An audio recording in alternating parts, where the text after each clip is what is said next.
Bismillahirrahmanirrahim. Assalamualaikum warahmatullahi wabarakatuh. Alhamdulillahi ala ihsanih wa syukru lahu ala taufiqihi wa amtinani wa asyhadu an la ilaha illallah wahdahu la syarika lahu ta'ziman li sya'ni wa asyhadu anna Muhammadan abduhu wa rasuluhu da'ila ridwani. Allahumma salli alaihi wa ala alihi wa ashabihi wa ikhwani. Para ikhwan dan akhwat, para jamaah Masjid Tarbiyah yang dirahmati Allah Subhanahu wa taala, kita lanjutkan bahasan kita tentang sirah nabawiyah. Pada pertemuan lalu telah kita selesaikan tentang perjanjian Al-Hudaybiyah. Sekarang kita akan bahas tentang apa yang terjadi setelah perjanjian Al-Hudaybiyah. Ya, banyak peristiwa-peristiwa yang terjadi setelah perjanjian Al-Hudaybiyah. Di antaranya ketika Nabi SAW pulang dari Al-Hudaybiyah menuju kota Madinah, ternyata onta Nabi SAW hilang, ya, Al-Qaswa, ya, hilang entah kemana. Kemudian maka Ibnu Mas'ud radhiyallahu anhu pun mencari onta Nabi sallallahu alaihi wasallam. Ternyata Ibnu Mas'ud mendapati onta Nabi sallallahu alaihi wasallam, tali kekangnya terikat di sebuah pohon. Maka akhirnya Ibnu Mas'ud membawa onta Nabi kepada Rasulullah sallallahu alaihi wasallam. Maka Rasulullah sallallahu alaihi wasallam pun mengendarai ontanya kembali dengan penuh gembira, ya. Kemudian ketika Rasulullah SAW sampai di kota Madinah, ya, dan Rasulullah SAW sudah menetap di sana, maka datanglah sekelompok wanita mukminah yang mereka berhijrah dari Mekah menuju Madinah, yaitu mereka muslimat, tapi mereka tinggal di Mekah dan mereka hendak berhijrah ke kota Madinah. Di antaranya ada beberapa wanita, di antaranya adalah Ummu Kulthum binti Uqbah bin Abi Mu'aid. Kita tahu bahwasanya Uqbah bin Abi Mu'aid adalah orang yang dahulu sangat memusuhi Nabi SAW, yang pernah meletakkan tali isi perut unta ke pundak Nabi SAW, dan dia pula yang pernah mengambil selendangnya untuk mencekik Nabi SAW. Tetapi ternyata putrinya mukminah, Ummu Kulthum bintu Uqbah, dan dia pergi lari dari suaminya, ya, disebutkan dia sudah menikah, ya. Kemudian dia lari menuju kota Madinah karena dia muslimah, ya. Ketika dia lari menuju kota Madinah, maka dikejar oleh dua saudaranya, yaitu Umarah bin Uqbah bin Abi Mu'aid dan Al-Walid ibnu Uqbah bin Abi Mu'aid. Dua saudaranya tersebut mengejarnya. Kemudian sampailah mereka tiba di kota Madinah, mereka berkata, "Ya Muhammad," kata mereka, "wahai Muhammad, aufi lana bima ahadtana alaihi." Ya Muhammad, tunaikanlah janjimu dalam perjanjian yang telah kita sepakati. Bukankah kita telah sepakati kalau ada orang yang datang dari kota Mekah menuju Madinah, ya, harus dikembalikan ke kota Mekah. Dan saudari kami ini atau adik kami ini, Ummu Kulthum, telah kabur dari kota Mekah, maka kembalikanlah dia ke Mekah. Maka Rasulullah SAW tidak menerima permohonan dari dua orang musyrik tersebut, ya, dari saudara kandung dari Ummu Kulthum. Kenapa? Karena dalam perjanjian yang berlaku hanya laki-laki, ya. Kalau laki-laki yang kabur dari Mekah menuju Madinah, maka harus dipulangkan ke kota Mekah. Ini yang kabur wanita. Apalagi ternyata beberapa wanita, dan beberapa wanita tersebut lari dari suami mereka. Mereka mukminat dan mereka kabur dari suami-suami mereka, kemudian mereka menuju ke kota Madinah karena ingin menyelamatkan agama mereka. Maka tatkala itu turun firman Allah Subhanahu wa taala, "Ya ayyuhalladzina amanu idza ja'akumul mu'minatu muhajiratin famtahinuhun." Wahai orang-orang yang beriman, jika telah datang kepada kalian wanita-wanita mukminah berhijrah, maka ujilah iman mereka. Allahu a'lamu bi imanihin. Allah lebih tahu tentang iman wanita tersebut. Fa in alimtumuhunna mu'minatin, kalau sudah diuji, ya, disuruh bersyahadat, mereka bersyahadat, ya. Kalau kalian telah mengetahui bahwasanya mereka itulah wanita-wanita mukminah, fala tarji'uhunna ilal kuffar, jangan kembalikan mereka ke orang-orang kafir, ke Mekah, jangan. Lahunna hillul lakum, mereka tidak lagi halal bagi suami-suami mereka di Mekah, walahum yahilluna lahun, dan suami-suami mereka di Mekah juga tidak halal bagi mereka, ya. Wa atuhum ma anfaqu, dan berikanlah kepada suami-suami mereka apa yang telah mereka infakkan. Wala junaha alaikum an tankihuhunna idza ataitumuhunna ujurahun, dan tidak mengapa bagi kalian jika kalian ingin menikahi wanita-wanita tersebut jika kalian membayar mahar-mahar mereka. Wala tumsiku bi ismil kawafir, dan janganlah kalian mempertahankan istri-istri kalian yang musyrikah, ya. Was'alu ma anfaqtum wal yas'alu ma anfaqu. Dzalikum hukmullahi yahkum bainahum, wallahu alimun hakim. Jadi ayat ini berkaitan dengan sebagian wanita-wanita mukminah yang mereka kabur dari suami-suami mereka dan suami mereka musyrikin karena ingin menyelamatkan agama mereka. Ketika sampai di kota Madinah, orang-orang kafir nuntut agar dikembalikan. Akhirnya Nabi SAW enggan. Kenapa? Karena dalam perjanjian yang dikembalikan adalah jika yang kabur adalah laki-laki. Ternyata mereka wanita mukminah. Yang jadi masalah mereka punya suami. Mereka punya suami sehingga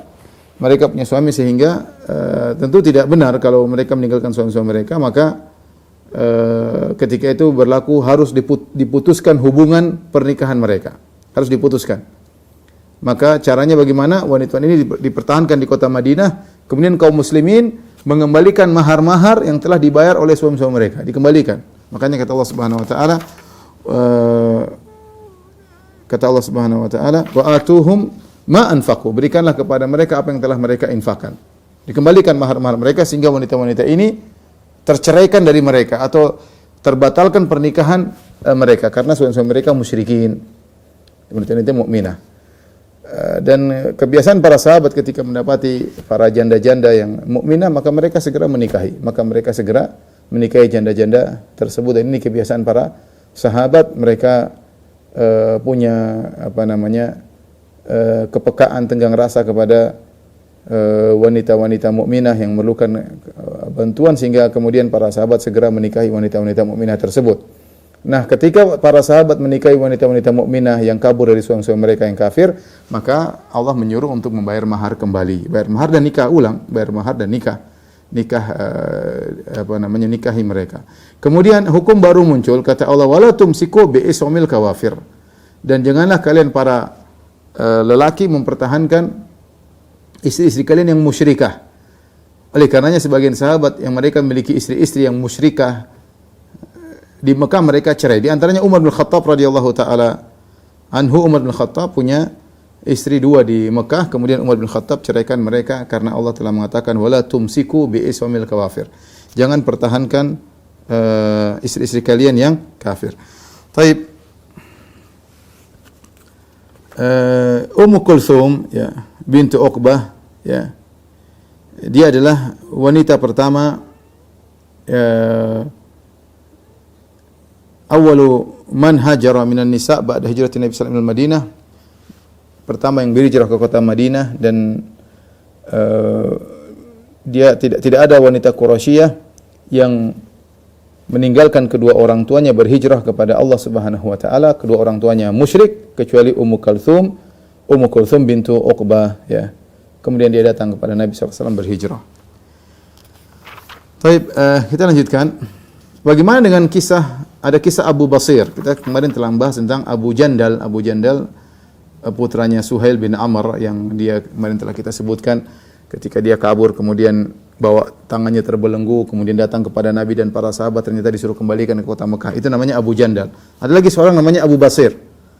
Abu Basir namanya Utbah bin Asid Ats-Tsaqafi, ya.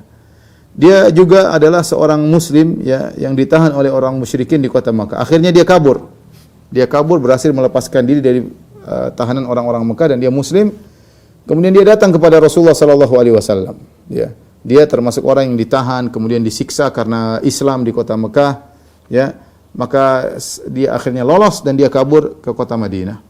Ketika orang-orang musyrikin tahu bahwasanya dia kabur ke kota Madinah, maka ada seorang bernama Al-Akhnas bin Syuraik, dia menulis surat kepada Rasulullah SAW agar mengembalikan Abu Basir, sebagaimana perjanjian yang telah disepakati oleh Nabi SAW. Kalau ada yang kabur dari Mekah menuju Madinah harus dikembalikan, ya. Kemudian surat tersebut dikirim bersama seorang kafir dari Bani Amir dan bersama budaknya, ya. Dua orang diutus membawa surat itu kepada Nabi agar membawa balik Abu Basir. Abu Basir sudah di Madinah. Ketika datang dua orang utusan tersebut membawa suratnya Akhnas bin Syuraik, ya, kepada Nabi sallallahu alaihi wasallam, maka terpaksa Nabi sallallahu alaihi wasallam mengembalikan Abu Basir kepada mereka. Ya, karena Rasulullah sudah berjanji dalam perjanjian Hudaybiyah. Abu Basir dikembalikan kepada dua orang tersebut. Tetap Abu Basir juga taat kepada Nabi SAW. Tatkala mereka bertiga berjalan, Abu Basir bersama dua orang ini, sampailah mereka ke Dzul Hulaifah. Dzul Hulaifah tahu tempat mikotnya kota Madinah yang orang sebut Bir Ali. Kemudian mereka mampir, mereka pun makan korma yang milik mereka. Ketika itu Abu Basir berkata kepada orang kafir yang menahannya ini, ya, dia berkata, "Wallahi inni la ara sayfaka hadha ya fulan jayyidan." Kata dia, "Oh fulan, Masya Allah pedangmu ini bagus." Ya, bagus. Lihat dong ya. Kemudian dia buka pedangnya, dia bilang, "Tentu pedangku ajal, wallahi innahu la jayyid." Kata orang kafirin, "Demi Allah ini pedangku memang bagus." Ya, aku sudah memakainya berulang-ulang, laqad jarrabtu tsumma jarrabtu. Dia pamer pedangnya. Kata Abu Basir, "Hari ini anzur, coba aku lihat pedangmu bagusnya kayak apa sih? Pengin sini kasihkan aku." Orang ini juga goblok, dia kasih kepada Abu Basir pedang tersebut. Ketika dia kasih Abu Basir pedang tersebut, maka dibunuhlah oleh Abu Basir, ya. Kemudian budaknya pun kabur. Budaknya pun kabur. Kemudian Abu Basir pun kembali ke kota Madinah, ya. Kemudian dia pun datang dengan segera lari masuk ke dalam masjid sampai kerikil-kerikil tersenggol-senggol oleh dia karena sakingnya dia lari ke masjid. Maka Rasulullah SAW tatkala melihat dia, Rasulullah SAW berkata, "Laqad ra'a hadza dhu'ran." Ya. Kata Nabi, ini Abu Basir ini sedang ketakutan. Tatkala Abu Basir sampai kepada Nabi SAW, maka beliau berkata, "Qutila wallahi sahibihi wa inni la maqtul." Kata dia, orang yang bawa aku sudah terbunuh. Orang yang bawa aku sudah terbunuh. Dia yang bunuh tentunya, ya. Dan aku akan terbunuh pula. Ya. Maka Abu Basir berkata kepada Nabi SAW, "Ya Nabi Allah, qad wallahi awfallahu dhimmatak, qad radattani ilaihim thumma anjani Allahu minhum." Ya Rasulullah, engkau telah menunaikan janjimu, kau telah kembalikan aku kepada mereka, tapi Allah telah menyelamatkan aku untuk balik dari mereka. Tetapi dia harus pergi, enggak mungkin Nabi SAW tahan dia di situ. Maka Nabi SAW berkata dengan perkataan yang dipahami oleh Abu Basir, kata Nabi SAW, "Waila ummihi mus'ira harbin law kana lahu ahad." Kata Nabi SAW, hebat ini orang, dia akan menyalakan api peperangan kalau dia bersama orang lain. Kalau ada satu orang yang sama dia. Ya. Maka ketika Abu Basir mendengar ini, dia merasa bahwasanya dia akan dikembalikan lagi kepada orang-orang musyrikin karena mereka akan cari dia lagi. Lebih baik dia kabur. Karena orang musyrikin datang lagi, Nabi pasti kembalikan karena Nabi sesuai dengan perjanjian. Akhirnya dia kabur, dia pergi ke daerah pantai, ya. Kabur dari Madinah, kemudian dia pergi, ya. Tidak ingin balik kota Madinah karena kalau dia balik kota Madinah akan didatangi oleh orang musyrikin Quraisy dan akan diambil lagi. Kemudian Abu Jandal yang pernah kita kisahkan, Abu Jandal yang dia lari kemudian terbelenggu kemudian disuruh kembalikan ke kota Mekah. Bagaimana kisahnya Abu Jandal? Jadi Abu Basir kabur ke pinggir pantai. Bagaimana Abu Jandal? Abu Jandal bin Suhail bin Amr. Maka Abu Jandal radhiyallahu anhu juga berhasil kabur dari orang-orang Quraisy. Kemudian dia gabung dengan Abu Basir. Ya, dia gabung dengan Abu Basir. Kemudian tidak ada seorang pun yang kabur, yang Islam kabur dari kota Mekah kecuali gabung dengan mereka. Mereka tidak ke kota Madinah. Karena kalau mereka ke kota Madinah pasti dikembalikan ke kota Mekah. Jadi mereka kaburnya gabung sama Abu Basir. Jadi adalah Abu Basir, Abu Jandal, kemudian ada lagi yang Islam, kemudian gabung lagi sampailah mereka menjadi sekelompok pejuang yang bermarkas di pinggir pantai, ya. Apa yang mereka lakukan? Tidak ada, ya, karena mereka dicari orang kafir Quraisy. Kalau mereka balik ke Madinah bakalan dikembalikan lagi kota Mekah. Jadi mereka bikin sekelompok orang-orang Islam di situ dan mereka mulai mencari gara-gara dengan orang-orang Quraisy. Setiap ada kafilah dagang orang-orang Quraisy yang lewat situ, ya, ingin pergi ke negeri Syam karena kalau pergi ke negeri Syam pasti lewat daerah Madinah. Ya. Maka Abu Jandal, Abu Basir dan teman-temannya kemudian menghadang, ya, kemudian membunuh mereka dan mengambil harta mereka. Terus begitu, kalau ada kafilah dagang datang, dihadang, kemudian dibunuh, diambil harta mereka. Akhirnya orang Quraisy bingung. Orang Quraisy bingung. Akhirnya mereka kirim surat kepada Nabi sallallahu alaihi wasallam. Kemudian mereka mengingatkan Nabi kepada Allah Subhanahu wa taala, mengingatkan Nabi tentang hak silaturahmi, ya. Kemudian mereka berkata, ini syarat yang sudah kami tetapkan, kalau ada orang Islam datang kota Madinah harus dikembalikan, kami batalkan syarat tersebut. Ya sudah, kalau orang Islam datang Madinah enggak usah kembalikan. Karena kalau ada yang datang pasti gabung sama Abu Basir dan Abu Jandal dan akan terjadi kekacauan karena mereka akan menghadang kafilah-kafilah dagang orang Quraisy. Ya. Faman kharaja minna ilaika faamsikhu. Kata mereka, siapa yang keluar dari kami menuju engkau wahai Muhammad, tahan saja, enggak usah kembalikan. Inilah yang ditunggu-tunggu oleh Nabi sallallahu alaihi wasallam, ya.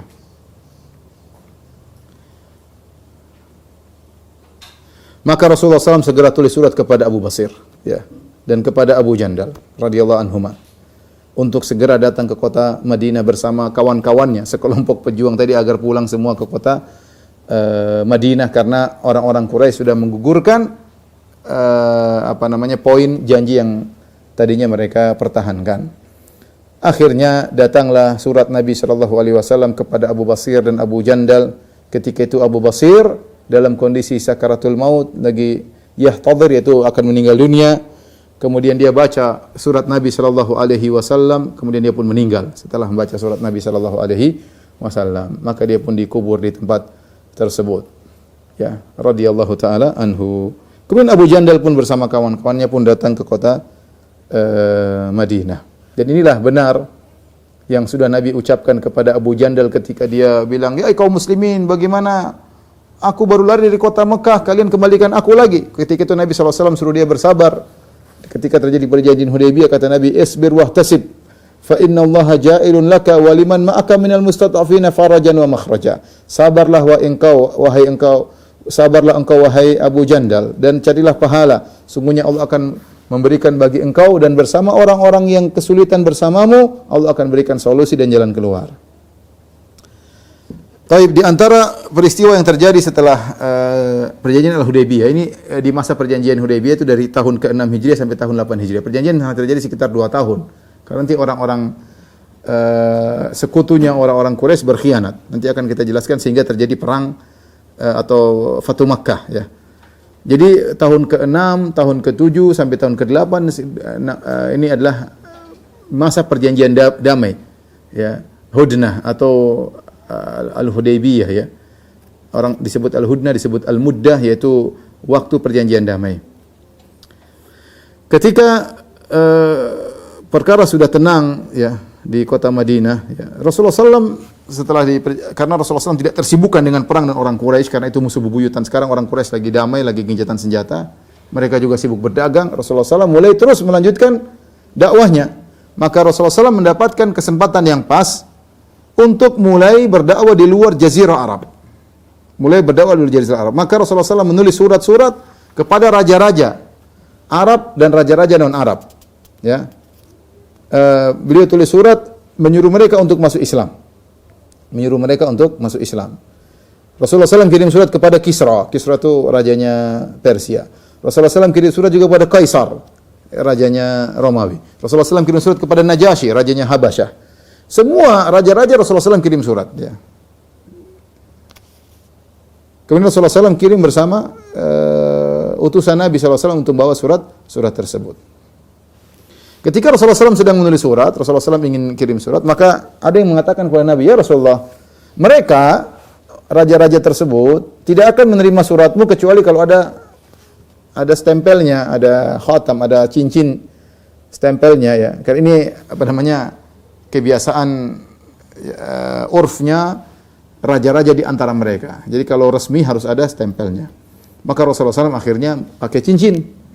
Cincin terbuat dari perak, tertulis Muhammad Rasulullah. Dan itu asal muasalnya kenapa Rasulullah SAW pakai cincin, ya. Anas bin Malik bercerita, "Anna Nabi sallallahu alaihi wasallam arada an yaktuba ila rahtin aw unasin minal a'ajim." Rasulullah SAW ingin tulis surat kepada sekelompok raja-raja dari orang-orang Ajam non-Arab. Faqila lahu, maka dikatakan kepada Nabi, "Innahum la yaqbaluna kitaban illa alaihi khatam." Ya Rasulullah, mereka tidak menerima suratmu kecuali kalau ada stempelnya. Maka Rasulullah SAW pun mengambil cincin terbuat dari perak, tulisannya Muhammadun Rasulullah. Ya. Ya, cincin tersebut dipakai oleh Nabi sallallahu alaihi wasallam ketika Nabi sallallahu alaihi wasallam meninggal, digantikan oleh Abu Bakar, dipakai oleh Abu Bakar radhiyallahu taala anhu. Ketika Abu Bakar radhiyallahu meninggal, dipakai lagi oleh Umar bin Khattab radhiyallahu anhu. Ketika Umar bin Khattab meninggal, dipakai oleh Utsman bin Affan radhiyallahu taala anhu.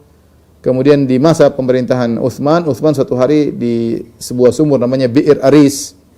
Kemudian Utsman goyang-goyangkan cincinnya, tahu-tahu cincin tersebut jatuh ke dalam sumur. Kemudian Utsman menyuruh orang untuk mencari cincin tersebut. Dicari selama 3 hari, 3 malam tidak mendapatkan cincin tersebut. Akhirnya hilanglah cincin tersebut. Ketika Rasulullah SAW mengirim surat kepada raja-raja, Rasulullah SAW mengirim orang-orang yang spesial yang bisa menjadi juru bicaranya Nabi, karena mereka akan bertemu dengan orang-orang hebat yang akan menyampaikan risalah Rasulullah SAW. Tidak sembarang orang yang dikirim oleh Nabi SAW. Maka Rasulullah SAW memilih orang-orang spesial dari para sahabat untuk membawa surat tersebut. Maka di antaranya Rasulullah SAW kirim surat kepada Raja Najasyi. Ya. Najasyi yang orang yang soleh namanya Ashamah. Ya. Najasyi itu lakop gelar, gelar yang kalau suatu negara ada yang namanya presiden, ada yang raja. Seperti Fir'aun itu adalah gelar bagi seluruh raja Mesir, namanya Fir'aun. Fir'aun sendiri punya nama tersendiri. Ramses lah apalah, tapi Fir'aun itu artinya raja Mesir. Najasyi artinya penguasa atau raja Habasyah. Kaisar artinya raja Romawi. Kisra artinya raja Persia. Seperti itu. Tapi mereka punya nama-nama tersendiri. Tapi intinya Najasyi itu bukan nama. Najasyi itu gelar, maksudnya raja Habasyah. Najasyi ini namanya, yang saleh ini namanya Ashamah. Namanya Ashamah. Yang dia masuk Islam karena mendengar dakwah dari Ja'far bin Abi Thalib. Ketika Ja'far bin Abi Thalib membacakan surat Maryam tentang Nabi Isa alaihissalam dan dia Nasrani, maka dia pun menangis sehingga air matanya membasahi jenggotnya, ya. Dia Ashamah. Dan dialah yang pertama surat dikirim oleh Nabi kepada Najasyi. Nabi kirim surat melalui seorang sahabat namanya Amr bin Umayyah Ad-Dhamri. Amr bin Umayyah Ad-Dhamri. Kemudian Rasulullah SAW juga mengirim pesan kepada Raja Najasyi. Ya. Yang pertama, salah satunya untuk menikahkan Nabi SAW dengan Ummu Habibah bintu Abi Sufyan. Itu Ramlah, Ummu Habibah bintu Abi Sufyan bin Harb. Ya, bin Harb. Kita tahu bahwasanya Ummu Habibah termasuk wanita yang pertama berhijrah ke Habasyah. Dia berhijrah bersama suaminya Ubaidillah bin Jahshin. Ubaidillah bin Jahshin saudaranya Zainab bintu Jahshin, saudaranya Abdullah bin Jahshin. Kemudian suaminya meninggal dunia. Dalam sebagian hadis dhaif menyebutkan bahwasanya suaminya Ubaidillah bin Jahshin akhirnya tanassar, masuk Nasrani. Ya, masuk Nasrani ketika dia sampai di Habasyah dia masuk Nasrani, akhirnya dia meninggal. Tetapi ini dibantah oleh para ulama al-muhaqqiqun, para peneliti. Mereka mengatakan bahwasanya sanad-sanad yang mengatakan bahwasanya Ubaidillah bin Jahshin murtad masuk Nasrani ini tidak benar, sanadnya dhaif. Yang benar dia meninggal dalam kondisi muslim. Dan Nabi SAW tahu Ummu Habibah dalam kondisi susah, maka Nabi SAW menikah dengan Ummu Habibah. Ya. Kemudian yang kedua, Rasulullah SAW menyuruh surat isinya mengajak Najasyi untuk masuk Islam.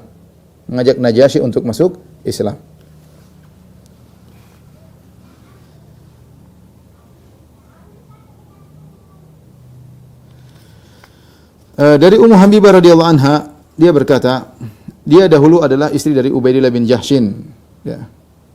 Dan mereka berdua berhijrah ke Najasyi. Kemudian Ubaidillah suaminya meninggal dunia. Rasulullah SAW menikahi Ummu Habibah. Padahal Ummu Habibah lokasinya bukan lagi di Madinah, bukan di Mekah, lagi sedang di Habasyah, ya. Najasyi yang menikahkan. Rasulullah minta kepada Najasyi sebagai wakil Nabi untuk menikahkan Nabi dengan Ummu Habibah. Ya. Dan Najasyi baik, ya. Dia menikahkan Nabi dengan Ummu Habibah. Padahal dia seorang raja Habasyah. Kemudian Najasyi memberikan mahar untuk Ummu Habibah. Luar biasanya baik raja ini. Dia memberikan 4.000 dirham, ya, kepada Ummu Habibah. Ya,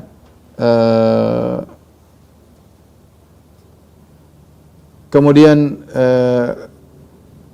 dikirimkanlah kepada Rasulullah SAW bersama Syurahbil bin Hasanah. Dan semua urusan diatur oleh Najasyi, ya. Dan Rasulullah SAW tidak mengirim apapun. Semua yang dilakukan atau persiapan pernikahan semua dilakukan oleh Najasyi. Tapi apa surat Najasyi, Rasulullah SAW kepada Najasyi? Ya. Isinya Bismillahirrahmanirrahim.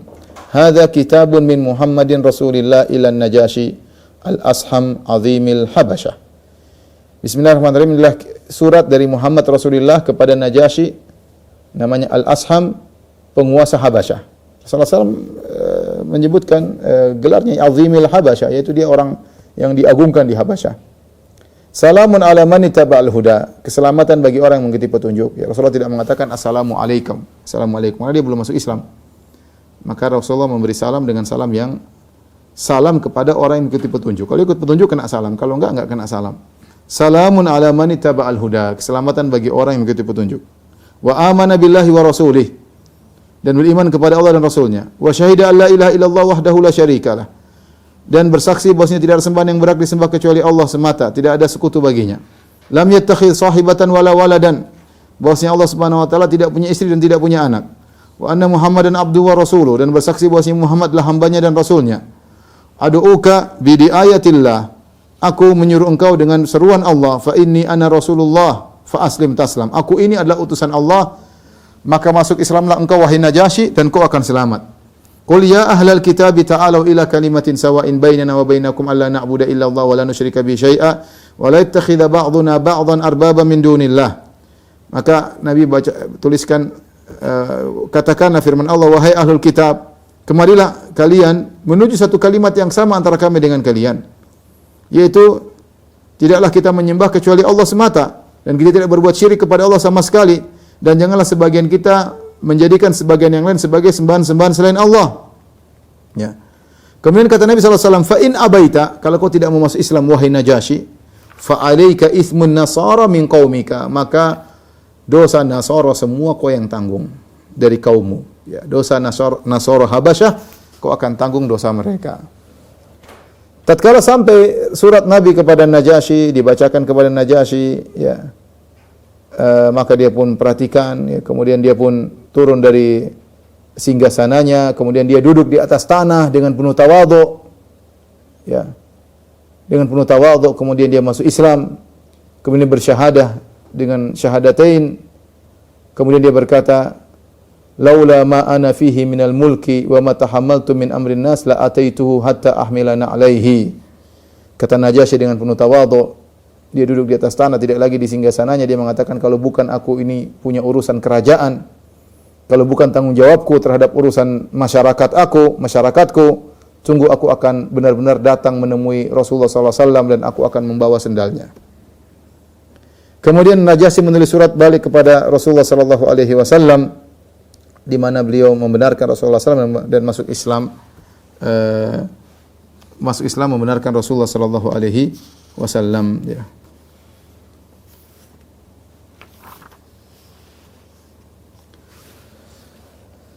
Taib. Bahkan Najasyi mengirim hadiah kepada Nabi SAW, ya. Di antaranya perhiasan dari Najasyi, ya. Najasyi memberi hadiah kepada Nabi SAW. Di situ ada cincin dari emas, di situ ada dan ada ukiran Habasyah, ya. Maka Nabi SAW demikian juga, kemudian Nabi SAW tidak mengambil cincin emas tersebut. Kemudian Nabi memanggil Umamah binti Abil As, itu cucunya yaitu putrinya Zainab. Maka Rasulullah SAW mengatakan, tahalli bihadhihi ya bunayya, wahai putriku, wahai cucuku, berhiaslah dengan cincin ini. Najasyi radhiyallahu anhu meninggal, ya, pada tahun ke-9 Hijriah. Jadi dia sempat masuk Islam selama 2 tahun, ya. Nanti akan ada penjelasannya, tapi intinya dia meninggal dunia, dan Rasulullah SAW pun ketika Najasyi meninggal, Rasulullah SAW kabarkan kepada para sahabat. Kata Rasulullah SAW, matal yauma rajulun salihun. Telah meninggal pada hari ini seorang laki yang saleh. Faqumu fasallu ala akhikum, maka bangkitlah dan salatlah terhadap saudara kalian, Ashamah, yaitu Ashama itu Najasyi. Wastaghfiru lahu, dan mohonkanlah ampunan baginya. Maka Rasulullah SAW pun salat dengan salat gaib. Inilah disyariatkan salat gaib, kemudian khilaf di kalangan para ulama kapan disyariatkan salat gaib. Ada beberapa pendapat ya, namun yang benar wallahu a'lam bishawab ya, pendapat yang kuat mengkerucut pada dua, yaitu boleh disyariatkan salat gaib kepada orang yang belum disolatkan. Dan Najasyi kemungkinan besar belum disolatkan karena dia di Habasyah dan dia meninggal di tengah kaumnya, dan kaumnya semuanya Nasara, tidak ada yang menyolatkan dia sehingga Nabi menyolatkannya. Ini pendapat pertama. Pendapat kedua, Najasyi kenapa disolatkan? Karena dia salah seorang yang memiliki jasa bagi Islam ya. Dia telah menolong para sahabat yang berhijrah dan dia masuk Islam, dan dia memberikan hadiah kepada Nabi SAW. Jasanya besar kepada kaum muslimin, terutama di awal-awal dakwah Nabi SAW ketika kaum muslimin dalam kondisi sulit di kota Mekah. Kemudian mereka berhijrah ke negeri Habasyah, dan Najasyi menyambut mereka dan beri keamanan kepada mereka. Karena dia punya jasa besar terhadap Islam, maka boleh disolatkan gaib. Ini pendapat yang diambil oleh selama saya di Arab Saudi, yang dipraktikkan ini. Kalau ada orang soleh atau orang punya jasa besar meninggal, maka imam di Masjid Nabawi salat gaib biasanya. Biasanya salat gaib. Pendapat dipilih oleh Syekh Albani rahimahullah taala bahwasanya tidak disolatkan gaib kecuali kepada orang yang belum disolatkan. Misalnya ada seorang meninggal di tengah keluarganya yang mungkin langsung dikubur, misalnya dikubur bahkan mungkin dengan tradisi agama keluarganya, dan kita tahu dia muslim, maka kita boleh salat gaib ya.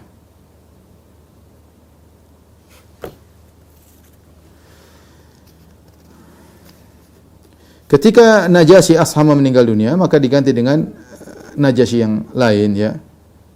Najasyi yang lain ya. Bukan Najasyi yang pertama ya. Tapi kemudian di antara surat yang dikirim oleh Nabi SAW adalah surat yang dikirim oleh Rasulullah SAW kepada Herakl atau Heraklius, Raja Romawi. Heraklius Raja Romawi. Dan Rasulullah SAW mengirim surat tersebut melalui utusannya, itu Dihya bin Khalifah Al-Kalbi. Dihya bin Khalifah Al-Kalbi ini seorang yang sering malaikat Jibril menjelma jadi dia. Kalau malaikat Jibril ingin menjelma jadi manusia, biasanya menjelma menjadi Dihya Al-Kalbi. Dikirimlah surat lewat Dihya Al-Kalbi kepada Heraklius, Raja Romawi, dan Rasulullah SAW menyuruhnya untuk masuk Islam. Ya. Kemudian juga disuruh agar surat tersebut, ada surat yang lain pula, dua, agar Heraklius menyampaikan kepada Kaisar. Kaisar sepertinya raja yang lebih tinggi lagi. Ya. Maka dikirimlah surat tersebut kepada Heraklius. Ya. Adapun berita tentang Heraklius atau Herakl, dia pernah bernazar ya, kalau Romawi menang melawan Persia, dan ternyata menang, dia akan jalan kaki tanpa memakai sendal menuju Konstantinopel ya. Dari Konstantinopel kepada Baitul Maqdis ya. Dia nazarnya seperti itu, jalan kaki tanpa sendal dari Konstantinia, yaitu Konstantinopel, kepada Baitul Maqdis. Tatkala Romawi menang melawan Persia, maka dia pun keluar berjalan kaki ya, sebagai bentuk syukur kepada Allah Subhanahu wa taala karena mereka menang Nasara, dan Nasara menyembah Allah tapi berbuat kesyirikan, menyembah Nabi Isa juga. Karena Allah telah menangkan mereka melawan Persia, dan dia berjalan kaki menuju Baitul Maqdis untuk salat di situ ya. Kemudian tatkala dia sampai di sana, kemudian dia pun salat di sana, dia bertemu dengan pembesar-pembesarnya, ya, orang-orang mulia di kalangan Romawi. Namun hari itu asbah yauman khabithan nafs, jiwanya tidak enak, sedih, dia gelisah, entah apa yang terjadi, dia gelisah. Kemudian dia berkata, teman-temannya berkata, pembesar-pembesar Romawi berkata, qad istankarna hay'ataka, wahai Heraklius, wahai raja, kami heran melihat kondisimu ya. Dan Heraklius ini adalah Hazza, dia Nasrani tapi dia dukun, dia suka ngeramal, suka ngelihat bintang-bintang dan dia ngeramal. Mereka bertanya, kenapa engkau kelihatan gelisah wahai Raja Heraklius? Dia berkata, inni ra'aitul lailata hina nadhartu fin nujum mulkal khatan qad zahar ya. Aku melihat di bintang-bintang, ramalanku menunjukkan bahwasanya raja orang-orang yang dikhitan ya sudah muncul. Faman yakhtatinu min hadhil ummah? Di antara umat ini yang khitan siapa? Yang sunat. Mereka tahu hanya Bani Israel yang sunat. Mereka tidak tahu ada umat lain yang sunat. Maka pembesar-besarnya berkata, laisa yakhtatinu ilal yahud. Tidak ada yang sunat kecuali orang Yahudi. Jangan khawatir wahai Heraklius.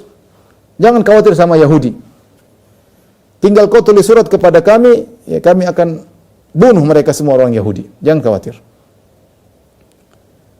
Jadi mereka menyangka yang disunat cuma orang Yahudi. Ya. Tatkala mereka sedang berdiskusi, tiba-tiba ada seorang utusan dikirim oleh Raja Ghassan. Raja Ghassan ini Mesir, dari kabilah Ghassan, tapi dia loyalnya kepada Heraklius dan dia Nasrani juga.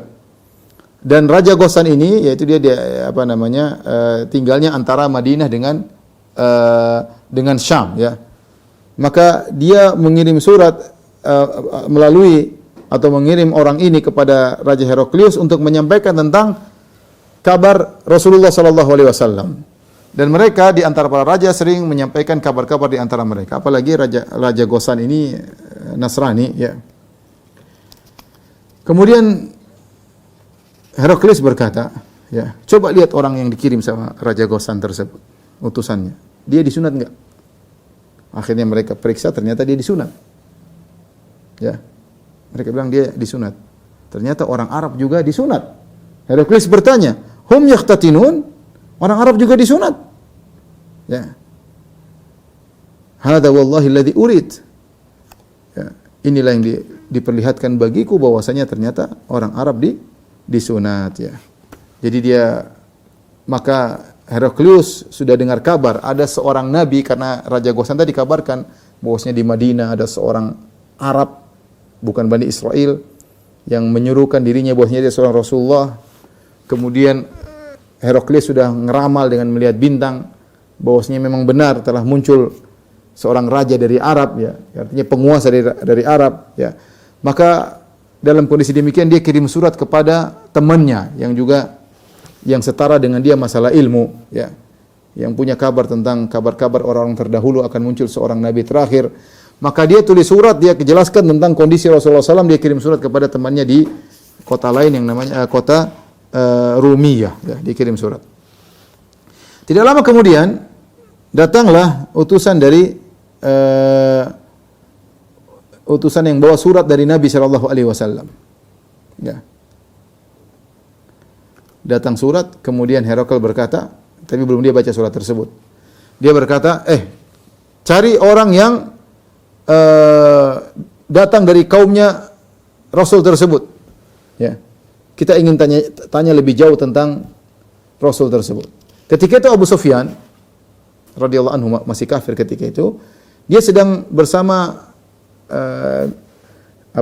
kelompoknya atau bersama rombongannya sedang berdagang, ya, di negeri Syam, ya. Maka kemudian Heraklius mengutus pasukannya untuk mencari orang-orang dari Quraisy yang sekampung dengan Nabi sallallahu alaihi wasallam, dan ketika itu di masa perjanjian Hudaybiyah. Dan akhirnya mereka pun dipanggil. Abu Sufyan bercerita. Tentu cerita ketika dia sudah Islam, dia meriwayatkan kisahnya. Kami pun dipanggil, fa'dukhilna alaihi, kami pun dimasukkan bertemu dengan Heraklius. Sementara dia sedang duduk di atas singgasananya dan dia pakai taj, itu pakai mahkota, ya. Di sekitarnya Udama Ar-Rum, di sekelilingnya ada orang-orang pembesar Romawi. Kemudian dia panggil penterjemah. Kemudian dia berkata, tanyakan kepada mereka. Ini gerombolan atau rombongan dari Mekah. Siapa di antara mereka yang paling dekat nasabnya dengan Muhammad yang mengaku sebagai nabi? Maka Abu Sufyan berkata, saya yang paling dekat nasabnya dengan Muhammad. Maka Heraklius bertanya, apa hubungan nasabmu dengan Muhammad, dengan nabi tersebut? Kata Abu Sufyan, huwa ibnu ammi, dia adalah putra dari pamanku. Maksudnya mereka satu kakek. Jadi Abu Sufyan dan Nabi SAW ini ketemu di Abdul Manaf, ya. Karena Rasulullah SAW bernama Muhammad bin Abdullah bin Abdul Muttalib bin Hashim bin Abdi Manaf, ya. Jadi kakek keempat, Muhammad bin Abdullah bin Abdul Muttalib bin Hashim bin Abdi Manaf, ya. Abu Sufyan juga Abu Sufyan bin Umayyah bin Abdi Syams bin Abdi Manaf. Ketemunya di Abdi Manaf. Jadi mereka satu kakek. Maka nasab yang paling dekat di antara rombongan tersebut adalah Abu Sufyan. Sama-sama Quraisy dan nasabnya dekat. Kakek keempatnya sama. Kemudian Heraklius berkata, dekatkan Abu Sufyan kepadaku. Kemudian dia bilang, yang lainnya di belakang Abu Sufyan. Kemudian dia bilang sama penterjemahnya, sampaikan kepada teman-temannya Abu Sufyan. Kalau dia bohong, kasih tahu. Ya. Kalau dia bohong, kasih tahu. Saya akan bertanya kepada dia tentang, diinterogasi, tentang Nabi tersebut. Kalau dia bohong, kasih tahu dia bohong. Kata Abu Sufyan, demi Allah kalau bukan rasa malu, khawatir teman-temanku bilang aku bohong, saya akan dusta atas nama Muhammad. Saya akan bohongi tentang kabar-kabar tentang Muhammad. Tetapi aku malu, jangan sampai akhirnya kedustaan ini tersebar di Mekah bahwasanya Abu Sufyan dusta. Ya. Akhirnya aku pun jujur. Ya. Maka Heraklius bertanya kepada Abu Sufyan, bagaimana nasab lelaki ini? Maksudnya nasab Nabi SAW.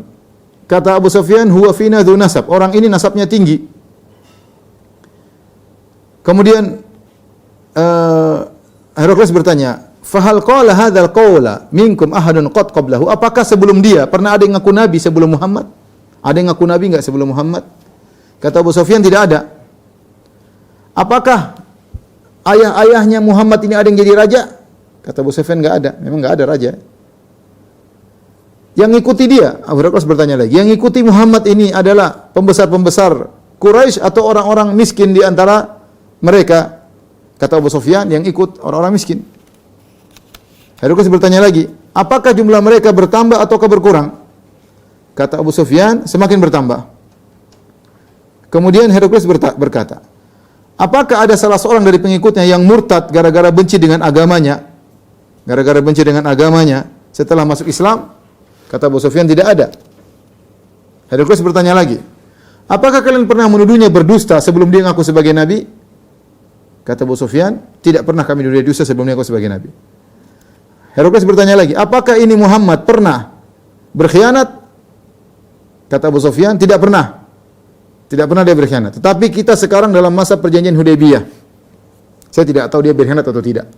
Jadi kata Abu Sufyan, saya tidak menemukan celah untuk mencela Muhammad Rasulullah SAW kecuali perkataan ini. Saya ingin buat keraguan kepada Heraklius. Ketika ditanya, Heraklius bertanya sama dia, apakah Muhammad pernah berkhianat dalam perjanjian? Kata Abu Sufyan, tidak pernah. Tapi kita sekarang sedang perjanjian sama dia, saya tidak tahu dia berkhianat atau tidak. Apa yang akan dilakukan di kemudian hari? Kemudian Heraklius bertanya lagi, apakah kalian memeranginya? Kata Abu Sufyan, iya, kami berperang dengannya. Bagaimana peperangan kalian dengan mereka, dengan dia? Kata Heraklius, kata Abu Sufyan, al-harbu bainana bainahu sijal. Peperangan antara kami dengan dia sijal, itu terkadang kami menang, terkadang dia kalah. Heraklius bertanya lagi, harus orang pintar ya. Apa yang dia perintahkan kepada kalian? Kata Abu Sufyan, Muhammad merintahkan kami untuk menyembah Allah semata dan jangan berbuat syirik sama sekali. Dan Muhammad melarang kami untuk menyembah apa yang disembah oleh nenek moyang kami. Dan Muhammad memerintahkan kami untuk salat, untuk jujur, untuk menjaga akhlak dan untuk menyambung silaturahmi. Lihat, Abu Sufyan jujur. Inilah intisari dakwah Nabi. Tauhid, jangan syirik, jangan menyembah sembah nenek moyang, salat, akhlak mulia, jujur, sambung silaturahmi. Kemudian Heraklius menjelaskan kepada penterjemahnya, ya. Jelaskan kepada Abu Sufyan. Ya. Aku bertanya kepada engkau tentang nasabnya, dan engkau Abu Sufyan berkata Muhammad itu nasabnya tinggi. Demikianlah para rasul, mereka diutus pada nasab yang tinggi. Heraklius menjelaskan. Kenapa dia pertanyaan tersebut? Dia jelaskan. Kenapa dia tanya 1, 2, 3, 4, A sampai Z, dia tanya kenapa? Karena itu pertanyaan tersebut untuk mengetahui itu nabi atau bukan. Ini menunjukkan Heraklius cerdas. Dan dia pintar dan dia tahu kriteria seorang nabi. Dia tahu nabi terakhir ada sifat-sifatnya. Kemudian dia jelaskan lagi. Aku bertanya kepada engkau, wahai Abu Sufyan, ya, apakah ada yang pernah ngaku nabi sebelum Muhammad? Dan kau berkata tidak ada. Ya, aku berkata seandainya kalau sebelum Muhammad ada orang ngaku sebagai nabi, maka Muhammad ini hanya ikut-ikutan saja. Terus aku bertanya kepada engkau lagi wahai Abu Sufyan. Aku bertanya, apakah nenek moyangnya ada yang pernah jadi raja? Engkau bilang tidak ada. Maka aku jelaskan, wahai Abu Sufyan, seandainya bapaknya ada yang pernah jadi raja, tentu Muhammad ini hanya ingin merebut kembali singgasana bapaknya atau kakeknya. Dan aku bertanya kepada engkau juga Abu Sufyan, apakah kalian pernah menuduhnya berdosa sebelum dia ngaku sebagai nabi? Dan engkau jawab, tidak pernah. Maka aku tahu kalau seorang nabi, dia saja tidak berani berdusta atas nama manusia, apalagi berdusta atas nama Allah. Tidak mungkin. Dan aku bertanya kepada engkau, apakah pengikutnya adalah pembesar-pembesar orang-orang Arab di sana, ataukah orang-orang yang miskin-miskin, yang lemah? Dan engkau menjawab pengikutnya adalah orang-orang lemah. Kata Heraklius, demikianlah hum atba'ur rusul, demikianlah pengikut para rasul, rata-rata orang-orang miskin-miskin. Aku bertanya kepada engkau juga, apakah mereka jumlahnya bertambah atau berkurang? Dan engkau berkata bahwasanya jumlah mereka bertambah. Demikianlah iman terus bertambah sampai sempurna. Dan aku bertanya kepada engkau, apakah ada salah seorang dari pengikut Muhammad yang kemudian murtad gara-gara benci kepada agama Muhammad setelah dia masuk dalam Islam? Engkau jawab tidak ada. Demikianlah iman jika telah merasuk ke dalam hati. Aku bertanya kepada engkau, apakah kalian pernah memeranginya? Dan engkau menjawab, kalian telah memeranginya. Dan peperangan di antara kalian, wahai Abu Sufyan, dengan Muhammad adalah sijal, silih berganti, terkadang kalian menang, terkadang dia menang. Ya, demikianlah para rasul, mereka juga diuji, terkadang kalah. Tsumma takunu lahumul aqibah, tetapi kemenangan ujungnya adalah milik mereka. Aku tanya kepada kalian, kepada engkau wahai Abu Sufyan, apa yang diperintahkan oleh Muhammad? Engkau menjawab, dia memerintahkan kalian untuk beribadah kepada Allah semata dan tidak berbuat kesyirikan. Dan dia melarang kalian untuk beribadah kepada berhala, dan dia memerintahkan kalian untuk salat, untuk jujur dan untuk berakhlak mulia. Kemudian Heraklius berkata, kesimpulan. Setelah interogasi kepada Abu Sufyan, dia berkata, "Fa in kana ma taqulu haqqan." Wahai Abu Sufyan, kalau ternyata yang kau ucapkan itu benar, fasayamliku mawdi'a qadamai hataini, dia akan menguasai singgasanaku ini. Kalau dia benar, dia akan menguasai tempat kedua kaki ini, dia akan menguasai singgasanaku ini.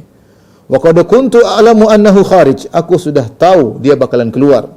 Walam akun adhunnuhu annahu minkum, tapi saya tidak duga ternyata nabi terakhir tersebut berasal dari kalian. Falau anni a'lamu anni akhlusu ilaihi, perhatikan kata Heraklius, kalau aku tahu aku bisa sampai kepada dia, la tajashamtu liqa'ahu, maka aku akan berusaha sekuat tenaga untuk bertemu dengan dia. Walau kuntu indahu, kalau aku berada di sisi Muhammad, la ghasaltu an qadamaihi, aku akan mencuci kedua kakinya. Wala yablughanna mulkuhu ma tahta qadamayya, sungguh kekuasaannya akan sampai kepada singgasanaku. Kemudian Heraklius bilang, mana surat dari Muhammad? Dibawalah surat yang ditulis oleh Rasulullah SAW. Apa isinya? Yang dibawa oleh Dihya Al-Kalbi. Kemudian dibaca kepada Heraklius. Bismillahirrahmanirrahim. Isinya, Bismillahirrahmanirrahim. Min Muhammad Abdullah wa Rasulih ila Herakl azimir Rum. Dari Muhammad, hamba Allah dan Rasulnya, kepada Heraklius, pembesar Romawi. Salamun ala man ittaba'al huda. Keselamatan bagi orang yang mengikuti petunjuk. Amma ba'du fa inni ad'uka bi ayatil Islam. Kemudian daripada itu aku menyuruh engkau dengan seruan Islam. Aslim taslam. Masuk Islamlah engkau Heraklius, kau akan selamat. Yu'tikallahu ajraka marratain. Allah akan berikan kau pahala 2 kali. Pahalamu sebagai Nasrani kalau kau masuk Islam, dan pahalamu sebagai Muslim. Yu'tikallahu ajraka marratain. Allah akan berikan kau pahala 2 kali. Tapi Rasulullah berkata, ini targhib wa tarhib, ini targhib. Kalau kau masuk Islam dapat 2 pahala. Fa in tawallait, kalau kau berpaling wahai Heraklius, fa inna 'alaika ithmul arisiyin, kau akan menanggung dosa rakyatmu. Ancaman. Kalau kau berpaling tidak masuk Islam, kau akan menanggung dosa rakyatmu. Kuliah ahlul kitab, dan ini bantahan ya ikhwan, bantahan yang paling telak kepada orang liberal yang mengatakan semua agama masuk surga. Kalau semua agama masuk surga, ngapain Nabi pusing-pusing kirim surat kepada Heraklius? Terus sampai ngancam-ngancam lagi. Kalau kau tidak masuk Islam, kau tanggung dosa rakyatmu. Ini bantahan paling telak kepada ini dalam Sahih Bukhari. Kalau semua agama benar, ngapain Nabi berdakwah? Hanya buang-buang energi. Semua sudah benar kok, semua masuk Islam, ngapain Nabi ceramah sana ceramah sini, ngapain? Ngapain tulis surat sampai ngancam-ngancam? Ya. Ngapain? Kenapa Nabi buat demikian? Karena mereka di atas kesesatan dan mereka akan masuk neraka. Maka Nabi ingatkan mereka. Kata Nabi SAW, fa in tawallait, kalau kau berpaling wahai Heraklius, fa inna 'alaika ithmul arisin, kau akan menanggung dosa rakyatmu. Qul ya ahlal kitabi ta'alu ila kalimatin sawa'in baina wa bainakum la na'budu illa Allah, dan seterusnya. Kemudian firman Allah, wahai ahlul kitab, Kemarilah menuju satu kalimat yang sama antara kami dengan kalian. Apa kalimat yang sama tersebut? Janganlah kita menyembah kecuali Allah semata dan jangan berbuat syirik sama sekali kepada Allah. Wala yattakhidha ba'duna ba'dhan arbaba min dunillah. Jangan sampai sebagian kita mengangkat sebagian yang lain sebagai sembahan-sembahan selain Allah. Jangan angkat Nabi Isa sebagai Tuhan. Jangan angkat Uzair sebagai anak Allah. Dan jangan angkat pendeta-pendeta yang bisa merubah-rubah isi kitab suci. Mengharamkan yang halal, menghalalkan yang haram. Jangan.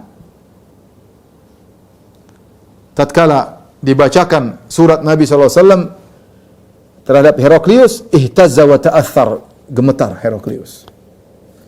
Dan dia terpengaruh dengan surat tersebut. Gemetar. Ketika kata Abu Sufyan hadir di situ, Abu Sufyan cerita, dia dibacakan surat tersebut di depan Abu Sufyan belum pulang. Dia masih dengar, dia melihat kejadian, ya. Tatkala kata Abu Sufyan, falamma qala maqal wa faraga min qira'atil kitab. Tatkala Abu Sufyan tadi sudah bilang apa yang dia ucapkan, dia sudah bilang, seandainya saya bisa ketemu dia, sungguhnya Muhammad itu akan menguasai tahtaku. Ya. Saya sudah tahu Nabi akan muncul. Saya tidak duga Nabi tersebut dari Arab. Saya kira dari Bani Israel. Ya, kalau saya bisa ketemu dengan dia, saya akan ketemu dengan dia. Kalau saya ada di sisinya, saya akan cuci kedua kakinya, akan berkhidmat kepada dia. Ketika dibacakan surat tersebut, Heraklius gemetar. Maka kasura indahu sakhab. Maka terjadi suara keributan. Karena Heraklius ngerti. Tetapi punggawa-punggawanya, pengawal-pengawalnya, pembesar-pembesarnya tidak mau. Wartafa'atil aswat, teriakan-teriakan. Wa ukhrijna, dan kami pun dikeluarkan. Kata Abu Sufyan, ketika kami dikeluarkan, aku berkata kepada kawan-kawanku, laqad amira amru ibni Abi Kabsyah. Sungguh besar ini urusannya, perkaranya Ibnu Abi Kabsyah, maksudnya Muhammad. Ini Muhammad ternyata urusannya besar ini. Sampai diakui oleh Heraklius, Raja Romawi, bukan raja Raja Romawi. Innahu yakhafuhu maliku Banil Asfar. Bayangkan rajanya orang-orang pirang, orang-orang bule takut sama dia. Rajanya orang-orang bule takut sama Muhammad. Ya. Fama ziltu muqinan annahu sayadhhar, kata Abu Sufyan, aku terus semenjak itu aku yakin Muhammad ini akan menang hatta adakhalahu Allahu alayyal Islam, sampai akhirnya Islam, Allah masukkan Islam dalam dadaku. Nanti dia masuk Islam akhirnya Abu Sufyan. Kemudian Heraklius pergi ke Hims, ke kota Hims. Ya.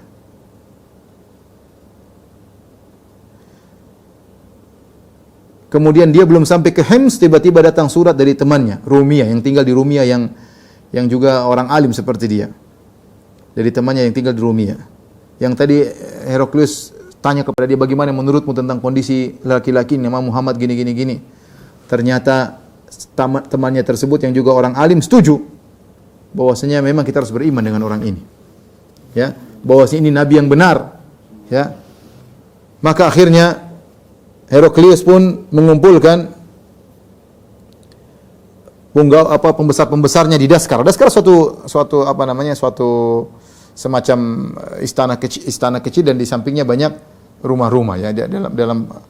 Di sampingnya ada rumah-rumah, ya. Itu di kota Hims. Kemudian semua rumah-rumah ditutup, orang-orang dikeluarkan, ya, kayaknya dalam suatu arena tapi di pagarnya ditutup, kemudian dia berada di atas. Thumma tala'a faqal, kemudian dia keluar dari atas, dia berkata, ya. Kata Ibnu Hajar, dia khawatir kalau dia bicara di depan mereka, khawatir mereka tidak setuju, akhirnya mereka bisa bunuh dia, dianggap murtad. Maka dia di atas, orang-orang di bawah rakyatnya, kemudian dia bicara, dia berkata, ya ma'syar Rum, wahai orang-orang Romawi sekalian, hal lakum fil falahi wa rusdi wa an yathbuta mulkukum fatubayi'u hadzan nabiyya. Maukah kalian, wahai orang-orang Romawi sekalian, maukah kalian mendapatkan keberuntungan dan rusd, yaitu kebenaran, dan kalian ingin agar kerajaan kalian tetap kokoh? Caranya bagaimana? Baiatlah terhadap nabi ini.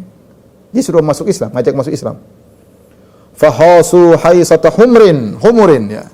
Ternyata, ya, mereka ketika mendengar disuruh masuk Islam, suruh beriman kepada Muhammad, mereka gelisah, kabur sana sini, pingin kabur. Seperti himar yang bingung, ya. Mereka pergi menuju pintu-pintu, ternyata pintunya pada ditutup. Tatkala Heraklius melihat rakyatnya tidak bakalan masuk Islam, dia sudah putus asa. Dan dia khawatir, ya, mereka akan merebut singgasana dari dirinya. Maka dia berkata, "Rudduhum alayya, wahai anak buahku, panggil mereka rakyatku kembali ke sini." Kemudian dia berkata, "Inni qultu maqalati anifan." Aku tadi ngomong tadi itu hanya untuk muji kalian, pengin tahu bagaimana kokohnya agama kalian. Ya. Dan aku telah lihat kalian ternyata apa yang aku sukai. Ya, dia munafik, ya. Fasajadu lahu wa radu anhu, akhirnya mereka sujud kepada Heraklius. Kemudian Heraklius, ya dia sebenarnya tahu Nabi benar, ya. Tapi gimana? Dia masuk Islam ditinggal nanti. Akhirnya dia memuliakan Dihya al-Kalbi, utusan Nabi dia muliakan. Kemudian dia berkata, sampaikan kepada Rasulullah, saya ini muslim. Oleh karenanya Ibnu Hajar rahimahullah dalam Fathul Bari menyebutkan para ulama khilaf, Heraklius ini muslim atau tidak. Karena dia membenarkan, cuma dia takut kerajaannya diambil, ya. Ya. Kemudian dari Anas bin Malik, ya, radhiyallahu anhu meriwayatkan, qala Herakl li Rasulillah. Heraklius berkata kepada utusan Rasulullah, itu Dihya al-Kalbi, qad tara anni khaifun ala mamlakati. Kau kan sudah lihat apa yang terjadi. Aku khawatir kerajaanku diambil. Ya. Kemudian dia kirim surat kepada Nabi, dia mengatakan anni muslim, sungguhnya aku muslim. Kemudian dia kirim dananir, dia kirim uang-uang emas. Maka Rasulullah SAW ketika membaca suratnya, Rasulullah SAW berkata, kadzaba aduwullah, dia dusta, musuh Allah. Laisa bimuslim, dia bukan muslim. Wa huwa ala nasraniyah, dia di atas agama Nasraniyah. Ya, kemudian Rasulullah SAW bagi dinar-dinar tersebut kepada para sahabat. Ya, intinya Heraklius kafir, ya. Rasulullah mengatakan dia dusta. Dan ini diriwayatkan dengan sanad yang sahih dalam Sahih Ibnu Hibban. Di antara bukti bahwasanya dia dusta, buktinya ketika terjadi perang setelah itu, ya, perang Mu'tah, pasukan yang memerangi pasukannya Nabi, siapa yang menyiapkan? Heraklius. Ya. Nanti perang-perang berikutnya ada perang kemudian perang Yarmuk dan seluruhnya Heraklius yang menyiapkan. Berarti menunjukkan dia ini meskipun hatinya beriman, tapi ternyata dia lebih memuliakan, lebih ingin menyelamatkan dunianya, kerajaannya daripada beriman kepada Nabi sallallahu alaihi wasallam. Tapi demikian saja ikhwan dan akhwat yang dirahmati Allah Subhanahu wa taala, kajian kita kesempatan ini insyaallah kita lanjutkan tentang surat-surat yang Rasulullah SAW kirimkan kepada raja-raja yang lain. Demikian saja kajian kita kepada jamaah Masjid Tarbiyah. Apa yang saya sampaikan kurang lebih saya mohon maaf. Wabillahi taufiq wal hidayah. Assalamualaikum warahmatullahi wabarakatuh.